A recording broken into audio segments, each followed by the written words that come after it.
Hi everybody, this is FIDE Master Dennis Monokroussos here with you again, and we're going to resume our long series on the Quick Ruy. The Quick Ruy, for those of you who are new to this series and weren't around for the predecessor on the Sicilian, it's a bit tongue-in-cheek. So I'm trying to go through, at least in a little bit of detail, not tremendous detail obviously, but some detail, all of the main variations of the Ruy Lopez. And we're up to, well, we've gotten this far. And now we're looking at knight f6.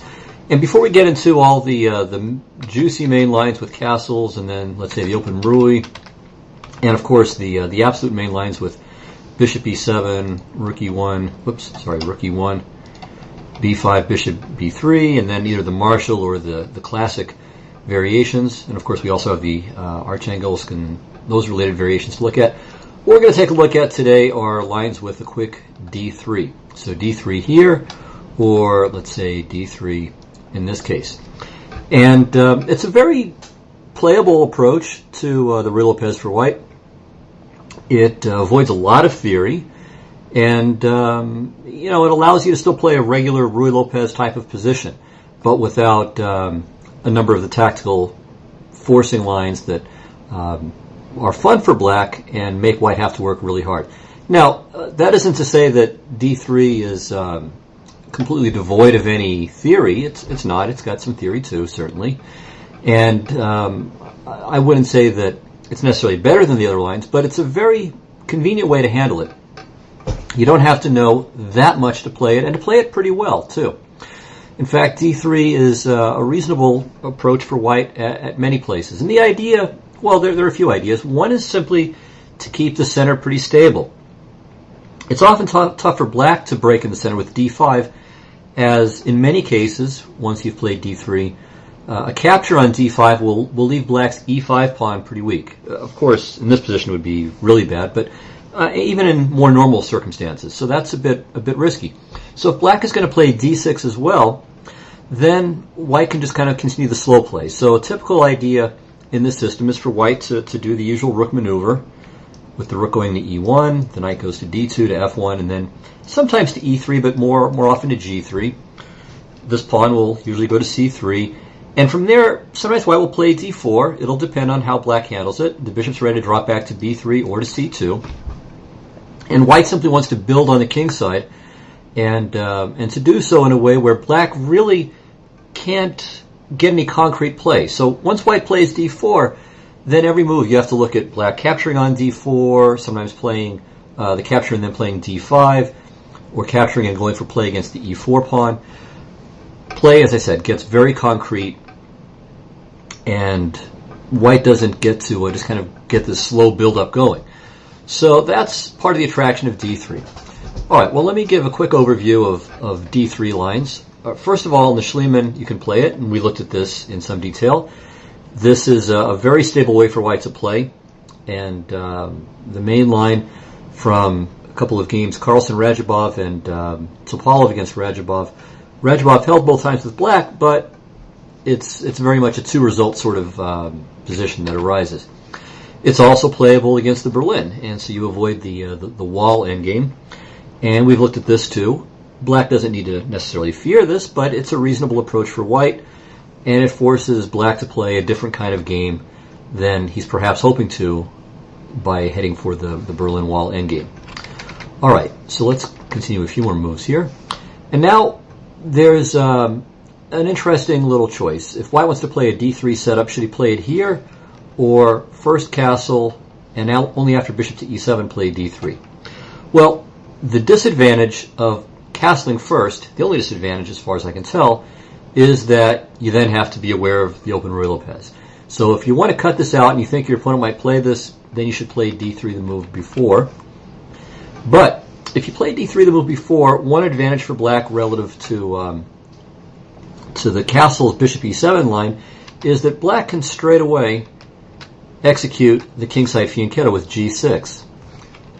Right? Because normally, in a lot of Ruy Lopez's, in the classic main lines, but even in this kind of system here, black may very often castle, play h6, rook e8, bishop f8, g6, and bishop to g7. So he's wasting at the very least two moves to get a position that he could have gotten straight away. So that's the advantage and disadvantage. If you castle first, you're risking the open Ruy. If you're not afraid of the open Ruy, then you should play it in this way and then play d3. If you're black and you want to punish your opponent for playing d3 here, probably the most accurate way is, again, to go for this fianchetto straight away. I'm going to show you a couple of games in this system. Oh, actually, before we get there, let me just point out a couple of other things. So in the main line, castles, bishop e7, not d3, but rook e1, b5, bishop b3. Here, if black goes for the marshal, d3 is playable here, although usually h3 is played first if one wants to go for that kind of anti-marshal. And even a4 and then d3 can be played too. So there are a number of anti-marshal systems where d3 happens either immediately or in the very near future. In the regular closed in the main line, h3, here black has, well, a bunch of moves. The three most popular moves, though, are the Zaitsev with bishop to b7. Here, too, white can play d3. The Briar and knight to b8 is satisfactory against that. And finally, the Chigorin, and after bishop c5, bishop c2, c5, here as well, d3 can be played. And we'll look at all of these approaches later on. Also, finally, against castles, when black goes for the Archangelsk or the Mahler, it can be played too. And in fact, after bishop to b7, d3 is not a sideline. It's actually probably the best move. Black, and this is again something we'll discuss later on, it's maybe more accurate in certain respects for black to play bishop to c5 first, because now on d3, which is playable, black can play d6, and the threat of the pin on g4 in some cases may induce white to play h3, and then black plays bishop to b7. So this is all playable too, but white can certainly play d3. White can certainly play d3 and not let black have the lively piece play with the bishop pair in particular that he often gets when white plays c3 and d4 straight away. Okay, so let me go back to this position, and we'll start with the game that began with 5d3, d6, c3, and now instead of g6, bishop to e7, which is certainly playable too. It's just not an attempt to punish white for his move order. So this is a very old game between Steinitz and Blackburn that we're going to take a look at, played in London in 1876, quite a while ago. And both sides make some errors, certainly, but it's still an instructive game, and it illustrates some key white plans in particular, plans that I believe Steinitz was the inventor of. So here he played h3, which is unnecessary. Really, knight b to d2 can be played here. But he played h3, castles, and here too, knight b to d2 would be a little bit more accurate. But okay, queen e2 is all right. And now, a plan that's since been discovered as a very effective one here for black is knight to d7. And now if white were to play, as in the game g4, black plays knight c2, and then knight to e6, already eyeing this, well, it's already a little bit weak, and it might become even weaker square on f4. Instead, though, Blackburn played knight to e8, and his thinking was probably that he wants to push the f-pawn, perhaps, but he would rather do it without blocking the bishop on c8. But it's too passive, and now Steinitz goes into action with g4, and now the famous Steinitz knight tour here, knight b to d2, knight f1, knight e3 or g3, and then knight f5. And even had black played g6 here, knight to f5 would still be coming, if not immediately, then very soon. Maybe rook to g1 first, and then knight to f5 quite quickly. But here it wasn't even a factor, and now Blackburn played g6. And there are lines, as I said, where white sacrifices the piece, or just leaves it on f5, and gives black the decision whether to swap it off and open lines against his king. But here, Steinitz realized that black's king side is pretty weak, and because of Blackburn's not terribly sophisticated way of handling it, these are the early days. I mean, I'm not saying that any of us would have done any better, but now we know a little bit more, so we would play better just from experience. And so normally the bishop wouldn't be on e7, it would be back on f8, out of range, out of touch. But here it makes sense. Black no longer has this dark square bishop, so white is happy to make this exchange. So bishop e3, And now Stein just castles the king to the queen side, so he has a free hand to attack in the center and on the king side. So I like d4 a lot. This is a nice move. It opens the c file for black, but there's absolutely nothing that black could do with it. And in fact, Blackburn decided to go for a majority and try to do some damage with pawns rather than using the c file. But white just has too much space here, and black gets killed. Queen of d2 is a very nice move, so it prevents black from pushing the queenside pawns, and it prepares to bring the queen to h6. So a5, bishop d4, queen h6, b4. So Blackburn's doing the best he can, and he's clearing b5 for the knight as well to try to eliminate this this potentially monstrously strong piece on d4, but he's too late. g5. Okay, black can't take because knight takes g5, and then queen h7 is a big problem. So f5, but now the bishop has a square. All right, what can black do? Knight takes f5, just bishop takes f5, and it's going to be very similar. So Blackburn took, and now small puzzle. Probably those of you with a good knowledge of historic games will know this even if you don't solve it, but I suspect many of you can both solve it and remember it. What does white do? The killing move, or the beginning of the killing combination, is g6. Threatening queen takes h7 mate. If h takes g6, then knight to g5, and still queen h7 is mate. So queen takes g6, and now bishop g7 wins a piece. Because if queen takes g7, a rook goes to g1, game over. So black swapped queens and tried for a handful of moves to survive, but yeah, this is devastating too. And Blackburn coughs up more material. Because, okay, if he plays rook takes g1, rook g1, alright, if the king goes to h8, looks like everything wins here, but what's best? Well, just rook to g7 looks pretty devastating. Yeah, that just wins a piece. And, yeah, it wins a piece because if rook f8, rook c7, rook f5, rook b7, rook f3, rook to b8, mate next move. So, that's king h8, and if king f7, of course, you do the same thing, rook to g7 check, wins a piece. So, Blackburn was forced to cough up more stuff, and now it's a full rook, so Blackburn resigned here. So this is an illustration, and a very clear one, because Blackburn put up no resistance to the plan at this point, of what white is trying to do. So the knight goes around to g3 or e3, the pawn goes to g4 if it's possible, if it's feasible. The knight posts on f5, and white builds up an attack.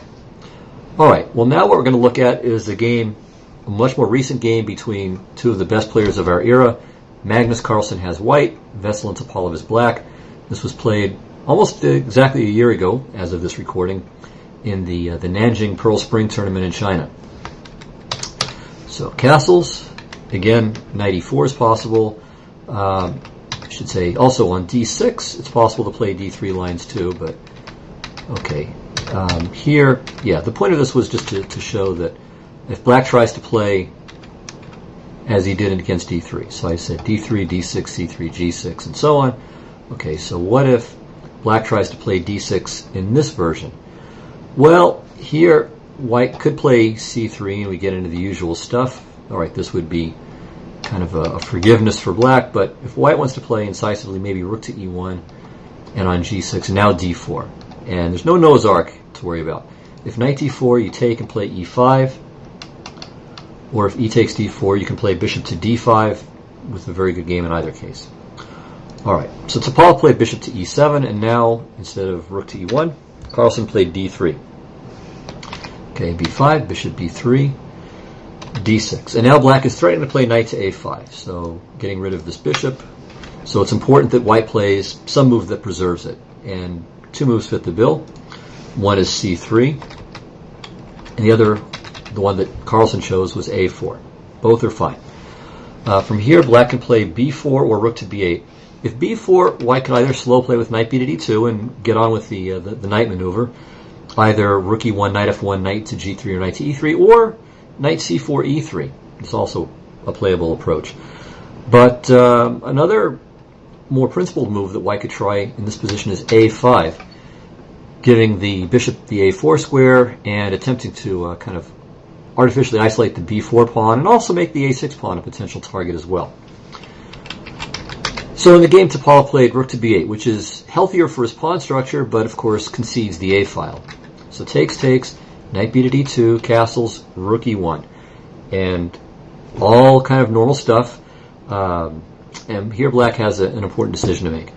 By the way, I should say that black does not want to play bishop to g4 most of the time unless white is already committed to d4. So bishop to g4, h3, bishop h5 walks into to g4 at some point, like knight f1, knight to e3, and then g4, bishop g6, and then knight f5 or knight h4 and knight f5. So the bishop it ends up being very bad. Black doesn't want to give up the bishop for a knight, but it's going to be quite poor if it's chased back to h5 or g6. But there are other squares that are good, and here black has a decision to make. Should he go to d7 or to e6? Probably the answer is bishop to e6. Now, when white has already played c3, the usual rejoinder to this move is to play bishop to c2 to preserve the light squared bishop. And then, so let me illustrate this. So okay, well in the game it was bishop to d7, c3. So let's just suppose black played bishop to e6, which of course doesn't make any sense, but just to illustrate the point. So white plays bishop to c2. Now, knight to g5 could in some cases be slightly annoying, but the big idea, let's say black plays h6, with the idea of rook e8, bishop f8, g6, bishop g7, and so on, is that now white plays d4, and there are these fork possibilities. So the bishop ends up being kind of unstable on e6 anyway. So that's kind of the point. Or maybe h3 first, to kind of square with what I said before, rook e8, and now d4. So there's no bishop to g4 either, trying to exploit the pawn being on d4 for counterplay. Anyway, that's kind of the idea there. So here, though, there's no bishop to c2 available. So white is going to have to accede to the exchange either way, whether he initiates the trade or not. And generally, white doesn't make this trade unless the e6 pawn would be pretty weak, as black can use the f file, and the pawn on e6 takes d5 and f5 away from the white knight. So that's why white doesn't want to make the exchange himself most of the time. So bishop e6 is probably the most accurate move here. And so maybe from here, it could be the case that c3 was a more accurate approach than rook to e1. All right, one idea for black might be after c3 to play b4, but here it doesn't seem terribly serious. But in some cases, that would be the idea for black. All right, and you can keep going back. Maybe from here, black should play bishop to e6. So it's this back and forth, and maybe white should start with c3 at this point. So all of these little finesses can come into consideration. All right, but let's get on with the game. So c3, and now Topalov played rook to a8, challenging the file. You know, here Carlsen makes a nice move. He plays rook takes a8. He could play rook to b1, but why give up the file? The rook's not doing anything on b1. So if black is going to get the a file anyway, we might as well do it in a way where we're not limiting the mobility of our own pieces. So rook a8, queen a8, and now he gets on with it, d4. So there's no real problem with bishop to g4 at this point. White's center is sufficiently secure. And so now he grabs some space. And this is also true very often of the d3 lines. White is not forsaking d4 forever. It's just a way of delaying it. So white is telling black, I'm going to play a regular slow Ruy Lopez, and you're going to have to play chess. And I'm going to open up the position, but I'm going to open it up when I want to. So you're going to have to wait on me and be flexible. All right, so here, black's queen can't do anything on the a file, and so she quickly returned to the center. However, it might be interesting. Well, one move that was played in an earlier game was rook to b8. And I think black drew, although I don't know if this is the best move, but it was an interesting idea to prepare b4. Another move that certainly makes some sense is rook to e8, but then there's knight to g5. All right, that's the point of h6, as chosen by Topalov. So he's preparing rook to e8 without having to worry about knight g5. So knight f1, white gets on with his plan. Black does the same. And now one of these classic choices, should white put the knight on g3 or on e3? E3 is a good idea when the knight can get to d5 for sure. Also, sometimes the knight is good on e3 in support of let's say, a knight to g4 move. So sometimes you'll get this kind of setup. One knight goes here, this knight comes here, sometimes the queen goes to f3, knight goes to g4, and so on. There are a couple of games like this in Fischer's My 60 Memorable Games, for example, against, I believe it was Ruben Chakran and against Wolfgang Unzicker. So you might want to check those games out to see how that can work. Also, another knight to e3 game from the same book, as a matter of fact, was a Fischer-Keres game from Kurosawa in 1962. And the knight did go to d5 there with great effect. But here, on knight to e3, the problem is the e4 pawn. And while it's not hanging straight away because of this little trick, hitting c7 and attacking the knight, black can flick in e takes d4 first, and on cd, knight e4, knight d5. Now, bishop d8 covers everything. So the bishop protects c7, the rook protects e4, and white is just going to have to fight for compensation here. So Carlsen played simply knight to g3 at this point, aiming sooner or later to play knight to f5. And it also shores up the e4 pawn. Okay, black played queen to c8, which stops knight f5. Yeah, I said queen to d8, no, but he did bring the queen back away from the a file, but to c8. Okay, and now Carlsen played knight to h4, which is a move that has two neat purposes in mind. So one, obviously, is to put a knight on f5, but there's a second clever idea, too. Now, if black plays knight to a5, bishop a2, knight c4, and again, the knight comes to f5, and then the queen goes to f3, and white has a promising initiative. Knight takes h6 check is certainly threatened here, and black has to be pretty careful. So he's not maybe at death's door just yet, but it's a dangerous position. I wouldn't want to have black here. Still, knight to a5 might be a better choice, and you'll see why. In the game, black played bishop to f8, but now Carlsen didn't play a knight to f5, although that might be okay. But, well, if he does play a knight to f5, a potential problem is something like this. So let's say knight here, bishop takes f5, knight takes f5, e takes d4. And again, there might be tactics with this, although I'm not sure that there are, because of bishop to d5. So maybe knight h5, knight h to f5 is okay too. So let's see. So cd. Now if rook e4, I think this just loses immediately. Well, maybe black can sack the exchange, and I think he has to. I don't think he has enough compensation, but he can at least fight on. The point is that on knight takes e4, though, not only is there bishop to d5, well, bishop d5 is nothing because the knight's hanging, oops, but there's queen to g4. And now the threat is knight takes h6 check, also queen takes e4. And knight h6 is not to win the pawn, but to win the queen on c8. So that's the big problem. And this just seems to be winning. I guess black could play queen to e8. Although, okay, does bishop takes f7 check work? It's close. Looks like king f7, and there's no great follow-up. Queen h5, g6. But, I mean, of course you have knight takes h6 here. Black is in deep trouble. Maybe even bishop takes h6 or knight takes g7. Maybe this is strong. Maybe black can survive with knight f6, with the idea of the back rank mate. So maybe he can survive that. And on bishop takes h6, again there's knight f6, taking advantage of the back rank. Alright, well white's better, but and maybe this is just the best move. Alright, yeah, and you can take on f7 and black will fall apart.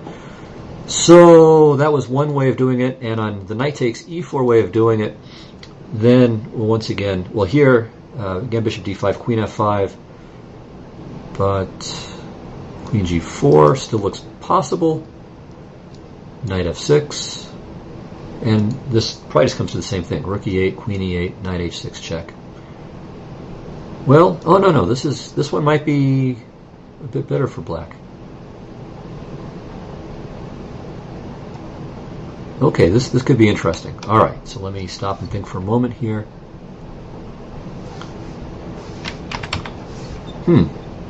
Okay, we could invert moves perhaps. I don't know if this will make a big difference. Knight h6, king h7.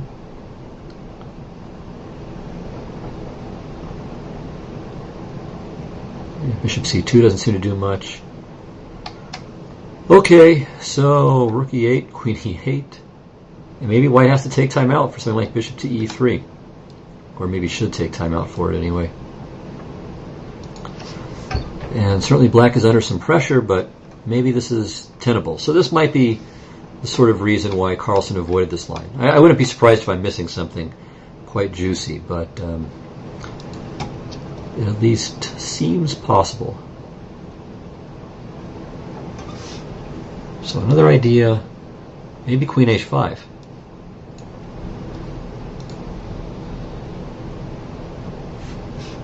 So what about this one? All right, so now we threaten to take on f7 and go digging around on a square like g8 too. g6 of course is pointless. Let's say queen d7, and now maybe we can switch and go back to g4. And also knight h6 might be playable. Knight h6, and then we check on g6. But this, well again, queen g4, we always have to worry about the back rank after knight f6. So I'm curious about knight h6 check. Alright, so if bishop to g7, bishop takes h6 is just mating unless there's some miracle defense where black sacrifices everything, starting with queen g4. Well, okay, king f8, I mean you don't have to sacrifice everything.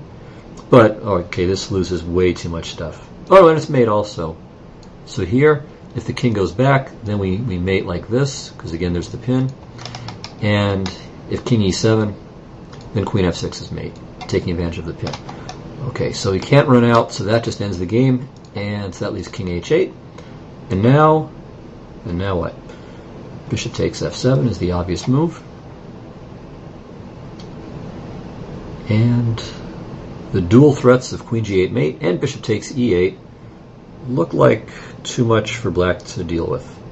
Okay, so I think that's successful. Alright.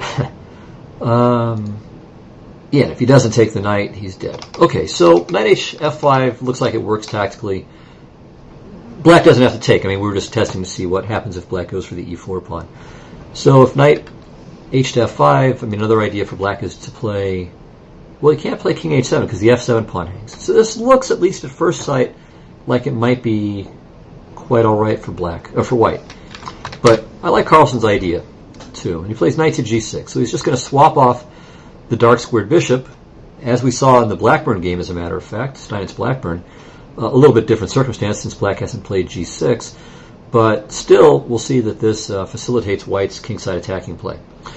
And the difference, going back, you might have forgotten by now after that little detour, but I had noted knight to a5 here followed by knight to c4. So that stops knight to g6.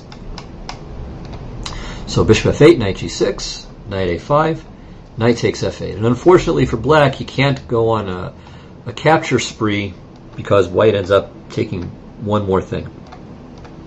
And white's up a piece, completely winning position. So black plays rook takes f8, and now white gets to save his good bishop. He could go to a2, but knight c4 closes it. White could play b3, but the bishop will then be blocked, and if he plays b4, the knight goes back to c4. So Carlsen brings the bishop to c2, and believe it or not, he does have ambitions on this diagonal. So this will in fact come into play. So black plays rook to e8, and now f4. There are many times in the closed Ruy where f4 is impossible because of pressure against white's e4 pawn, but this clearly is not one of those times. Black has no pressure, well, only token pressure against e4. So white can afford to do this, and especially with the bishop pair, this is going to be a great situation, open up the position. You can see that black has many pieces on the queen side. The knight on a5 is completely useless with respect to what's going on the king side. The black queen is shut out of play, and white has a nice space advantage. Both of his bishops are pointing in the right direction. So this is not going to be an easy position for black to defend. All right, Topalov played bishop to g4, which looks good. I mean, it's cutting the white queen from some of the natural kingside squares, but after queen to d3, when black plays e takes f4, as he did, well, now e5 is hanging over black like the proverbial sword of Damocles. And bishop to g4 just did white a favor. Well, what if black doesn't take? let's say he plays knight to d7. Well, here white can just grab the pawn, and this is perfectly winning too. Another line is to just take on e5 with the point that on the recapture, black loses his bishop. So much for the ingenious bishop to g4. The bishop is a goner. Well, black could play knight to c5, but then queen e3, so he loses a piece one way or another. All right, so in the game, Topalov played e takes f4, bishop f4, knight c4, hitting the b2 pawn, and white played bishop to c1, which is a nice move. So it takes care of the threat, and the bishop is still very effective on c1. I mean, the key is that it's hitting h6. And white is also ready to play b3 at any time, and then could take on b5 or play for e5. Well, black played c5, trying to get a little activity, and now there's a neat trick too. If Carlsen were to play b3 here, and then take on b5, Topalov had in mind c takes d4. If white recaptures the pawn, then the queen hits the bishop on c2, so that's no good. And if queen takes b6, then queen c3 with a nasty double attack. So a nice little trick by Topalov. And another point to c5 is that if white were to play d5 here, which would be a positionally pretty disgusting move, black plays knight to e5, and then the white bishop on c2 has just become a piece of junk. White's center has been immobilized, and black is in good shape. But of course, white's not going to do that, and he played a very good move here. He played rook to f1. This is excellent. This has several important points in mind. So one is there's the possibility of just sacrificing the exchange on f6, which would destroy the black king site. A second point is that there's a threat of bishop takes h6. Okay, here it would be prefaced by b3 to chase the knight away, and then bishop h6. Still another idea is that now that line with b3 is viable, because b3, knight b6, queen takes b5, c takes d4, queen takes b6. When the queen goes to c3 at the end of that variation, there's no rook on e1 being hit anymore. Let me just go back to the other line. So here, again, there was the double attack hitting the rook and the bishop. But if the rook is on f1 instead, then there's no double attack and black is just out a piece. So that's the third point of rook to f1. Okay, Topalov took, white recaptured, and now queen to d8. So he protects the f6 square again, so there's no bishop takes h6 threat. Now, white could play b3 here. That wouldn't be bad, but Carlsen flicks in h3 first, and now b3. All right, if black plays knight to b6 here, now it's time to go for the kill. Of course, you could grab the pawn, but it's much better and more forceful just to play e5. And the point is that on de, rook f6, queen takes f6, queen h7 check, and then, oops, bishop to a3 check. Black will sooner or later have to interpose something on e7, and then queen h8 is mate.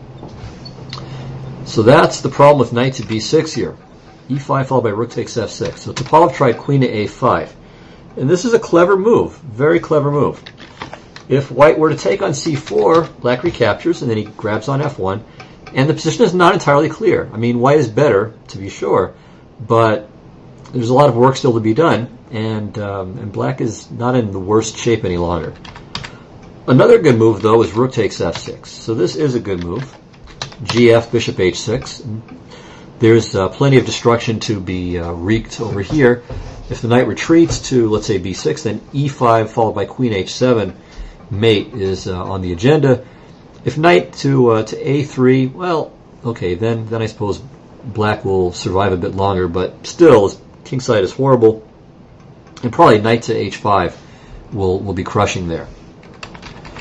But Carlsen finds another neat move. He plays king to h2, so he just gets out of the way, a la Kasparov, a nice little prophylactic move. So there's no checks on e1 that he has to worry about, and now he threatens to play, for instance, rook f6, g takes f6, knight h5. With the king back on g1, queen to e1 check followed by queen takes c1 would be a perfectly adequate reply, but now it's too late. And here white threatens knight f6 check followed by taking the rook. Threatens, of course, just to take the knight on c4, and most of all threatens queen g3 followed by queen to g7 mate. So what is black to do here after king h2? Well, Topalov played knight to h7. e5, threatening the knight, g6, and now what should white do? Okay, you can always take on c4, and you're better after that, but that's not the best move at all. So what's the nicest, most effective, and most destructive way to win the game? It's what Carlsen did. He played d5. This is a very nice finish. So now if the bishop moves, then of course white takes the knight because there's no more bishop takes c4. Well, the obvious question is, well, what about knight takes e5? Now this knight is fantastic, it's safe, the queen is under attack, life is good, except for d takes e6.